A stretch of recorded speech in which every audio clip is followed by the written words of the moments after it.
Here's another new project. This is a Martin D18 and it looks fine on the outside, but the truss rod is broken. If you can see in there, the adjusting nut for the truss rod doesn't even line up with this hole anymore. And the bottom of that major cross brace right at the end of the fretboard has been broken. So in order to fix this, we have to take the fretboard off and put on a new truss rod. So I'm going to start heating the fretboard with an old clothes iron and get it removed from the neck and the body. Quite a while, but we finally got the soundboard freed up to about the 13th fret. So I've pulled the 14th fret out. We're going to cut the fretboard and just leave this part right where it is, because we should be able to get the new truss rod in without having to remove this. And it was so hard to get the neck part of the fretboard off. I really don't feel like messing around with these last remaining frets if we don't need to. Okay, success. So next step will be to get the old truss rod out of there. It's probably epoxied in place, so we're going to have to think about that for a minute.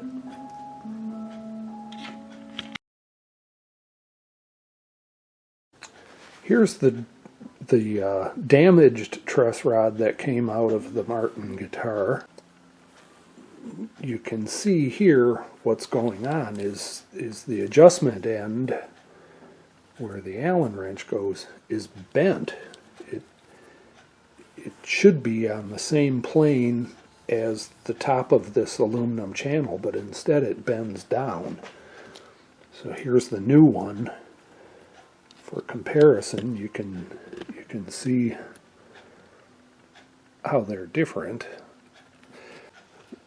One of the problems that developed as a result of that bent truss rod is that the adjusting hole in the guitar, I'm not sure how well it's going to show, the adjusting hole in the guitar has been elongated as the adjustment bent downward. I guess whoever owned the guitar decided they needed to enlarge that slot so they could get their Allen wrench in there.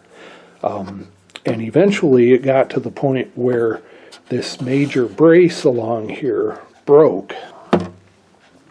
So you can see that the bottom of the brace is broken here. Before I put in the truss rod and the fretboard, I'm going to glue this brace together. I'll use some hide glue after I mask off the brace and try to minimize the amount of slop. And I'll get that glued in, and then I can worry about putting the fretboard back on. There's not really a whole lot to see, but there are the clamps. I worked some glue into the cracked brace, and now it's just clamped together until the glue sets. Now I'm going to put the new truss rod in the neck. I think I mentioned before, but if I didn't, this new truss rod was a little bit wider than the old truss rod and then the channel. So we had to grind it down on the sides to get it to fit. Now the way these are supposed to be installed is to put a little bit of epoxy along the sides of the U-channel. There's tape along the bottom, so that'll keep the epoxy from getting onto the rod itself, which is the adjustable part. If we got epoxy on that, it might really affect how good of a job the truss rod does straightening the neck. So the idea is to just use enough epoxy to keep the rod in place and sort of distribute the tension that the truss rod develops over a wider surface than just that half-inch wide across the top of the fretboard. I'm going to use a little 15-minute epoxy.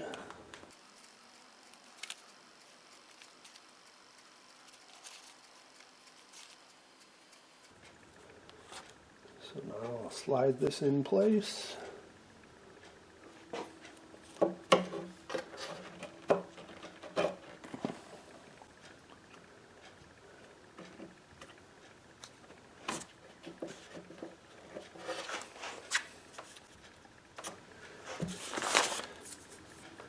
And then to hold it down while the glue dries, just got some thin sticks of wood because I don't want to ruin the cork on my clamp. And also the truss rod is just a few thousandths of an inch below the surface of the neck, and so the clamp really wouldn't push it down if I didn't have this extra stick. The truss rod is glued in, and now before I put the fretboard back on, I'm going to glue this thin piece of veneer over the top of the truss rod. The channel is, maybe 35 thousandths of an inch deeper than the surface of the neck.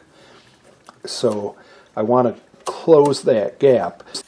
When you tighten the truss rod, it tries to bow up this way, so it pushes up in the middle of the rod, and that's really where I need to put a piece of wood to close the gap between the rod and the bottom of the fretboard,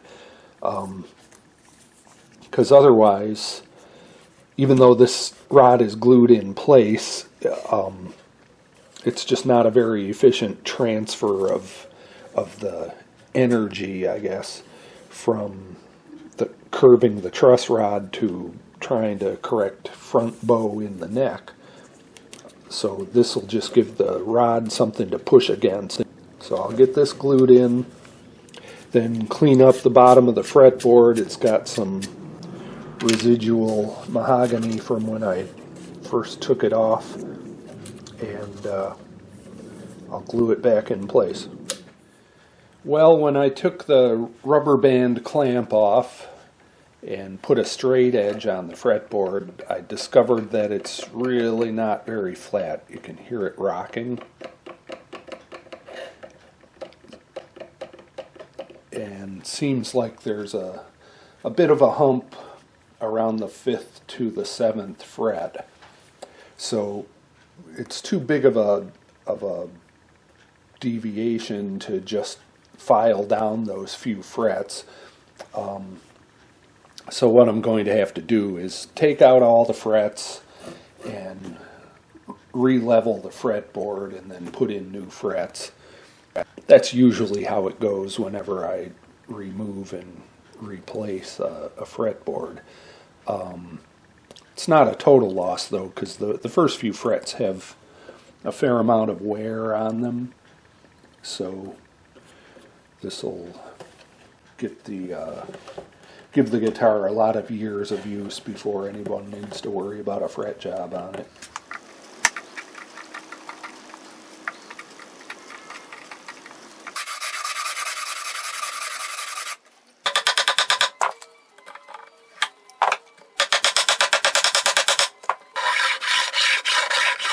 So I've masked off the fretboard and the top of the guitar.